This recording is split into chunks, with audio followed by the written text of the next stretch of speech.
Welcome to 97.7 FM, The City. We have another great show under Cityscape. Today we have a very special guest in the studio. First of all, we want to welcome everyone that's watching us over Facebook Live, YouTube Live, those of you listening to us over the airwaves, and those of you listening to us online. Welcome, welcome, welcome. As we go live, go ahead and notify your friends and let them know, share this link so they can listen to us, so they can check out the show, watch us, listen to us. We have, like I said, we have a very special guest in the studio. We've got Rene Morales, who is a peace officer, and him and I go back a long way. A long way. He's been 2000 maybe. Yeah, that's about right. That sounds about right. Yes. And so, and today's topic is school safety. Okay, so we're gonna get right into. We're gonna jump right in. Awesome. So, tell me now. I know you've been we're working right now. You've been doing school safety for many years, right? Since 1996. Yeah, it's been a long time. I had the honor and the pleasure of starting back in the day in '96 with McAllen ISD Police Department. Kind of helped out to get that department going, and then in 2000 went over to La Jolla ISD, which was a huge district, huge monster there. It was awesome. Got to work with you with Crime Stoppers. I remember that. I really like our media department over there at that time was awesome. We got to do a lot of stuff with the kids, and you kind of pushed us at time to do more with the kids, which was awesome. At the end, because we got some awards to the Crime Stopper program for filming, and the kids did all that, of course, right? Yep. So yeah, we've been around. I've been around this safety business and working with kids for a long time. That's right, and you're still in it. You're still in school safety. Yeah, I still do it. I still teach. I still do presentations to teachers. Active shooter, stop the bleed. What teachers need to know, plan. How do you plan your exit, your safety strategies in the classroom. So all that's important nowadays. There was a thing, I don't remember that being, a huge problem, like it is now, or social media obviously plays a big role into that bullying. But, we've come from when we were at to dealing with discipline issues, maybe in the 2000s, that was our biggest worry, discipline issues, drugs, to, people going into our schools and causing mass shootings, and that's, how do you stop it? How do you act? How's that person? How do you pick them out? How do you know it's them? It's scary nowadays. I hate to say that word, but that's the world we're in today. It's changed so much from the 2000s. It sure has. And I know you're also an instructor at the police academy. And so we're glad that you're bringing in all this experience into the table. And so that's why this issue of school safety is a very important issue for someone like you to shed some light on the issue and the topics and what is being done or what can be done as a student or as a teacher or as a principal or as a parent. One of the things that I did when I after retiring from law enforcement, because this is started in '96, so this would be going into my 30th year in law enforcement. When I was teaching, I always had a plan. What if it happens here in my classroom? What am I going to do? And I would prepare my kids. It might be funny, that you have to teach that in a classroom nowadays, but I had to mentally prepare my kids to what we're going to do if there's ever an active shooter in our schools. And the one thing that we've learned, I think, from most shootings is bunkering down doesn't help, right? I think the best thing you can do, if you're allowed to, it all depends on the scenario and the situation, is try to run, try to get out. So I would practice that with my kids at time, at the beginning of the school year. Hey, if something happens, you're going to see me. I'm going to tell you go. I would tell them this is how we're going to lift the bottom of the fence, because, we have all types of kids, heavy set kids, in the middle kids, skinny kids that can jump fences, right? So I would even show them, like, look, this fence goes up. We're able to go under. I want you to go to the nearest house you see. I want you to knock on all the doors and try to get them to call the police. That was things that you have to teach nowadays. You know, uh, it wasn't normal per se. You know, and it's sad that you have to teach that and tell our kids that. And then, of course, like stop the bleed. That's important now in our schools. You know, something that in 2000, when you and I were there in La Jolla, you know, we wouldn't have even thought of that. You know, so now we have to teach our kids and our staff, if there is a mass shooting or something happens, is how do we apply tourniquets on these kids or staff members, and how do we get them to safety, you know, as quick as possible. That's right, and it's amazing. I remember the last training that I went through when I was in the classroom. They were teaching the run, hide, fight. Yes. Are they still? So teach that, and that's a good concept.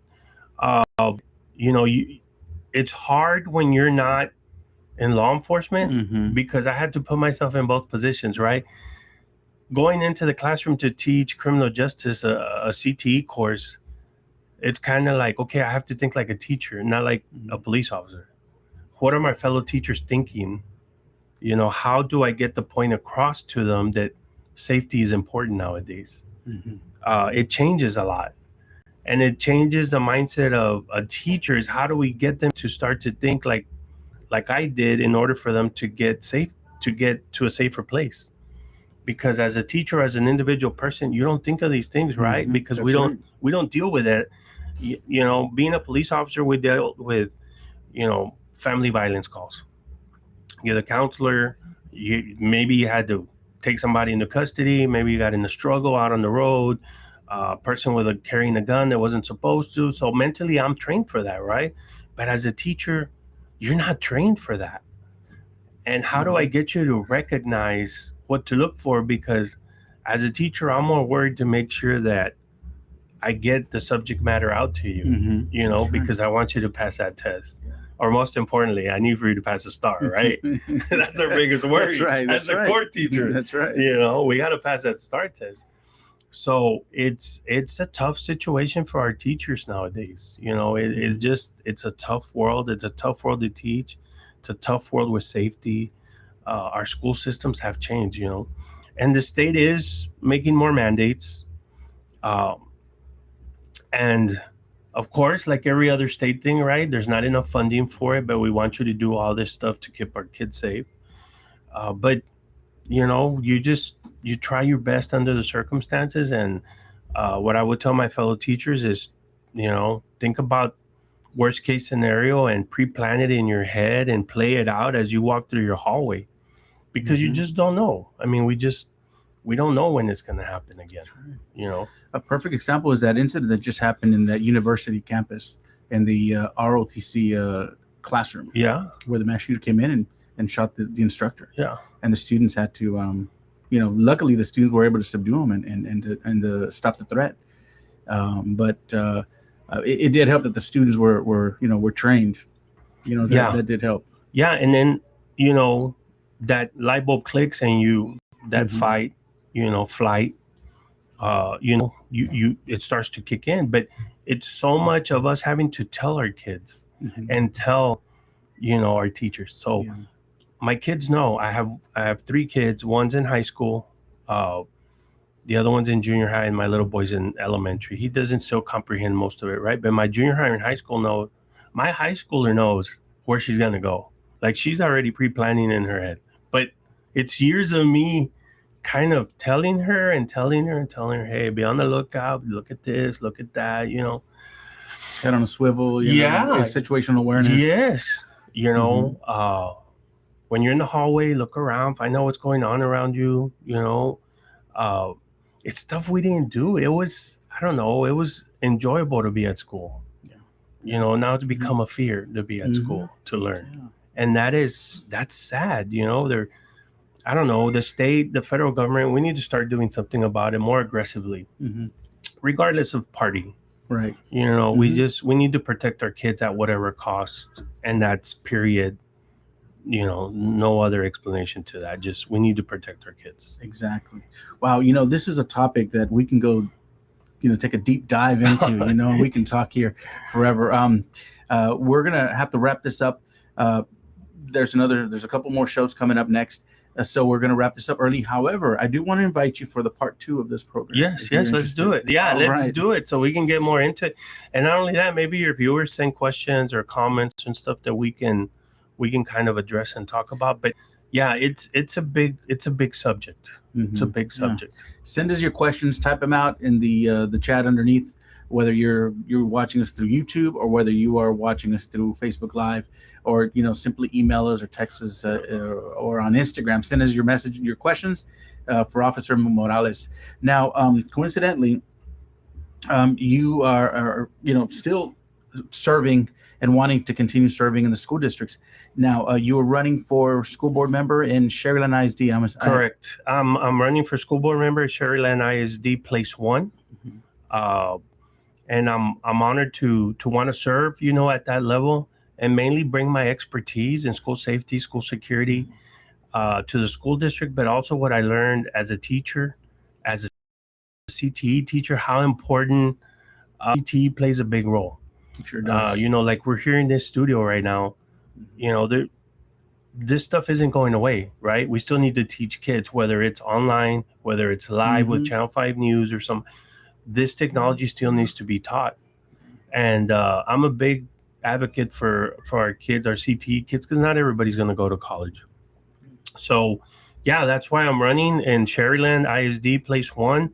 I want to, keep serving in that manner and keep providing the expertise and services that I've been taught. I want to pay them forward more than anything.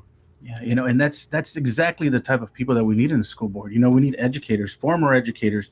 We need former law enforcement, so they can help make the right decisions. Correct. There are very important decisions that need to be made, and who better than a former educator? How can you make decisions on education if you've never sat in the trenches, in the classroom? Yeah. If you've never guarded the halls, if you've never walked the halls of an actual high school or elementary, how can you make the right decisions? Big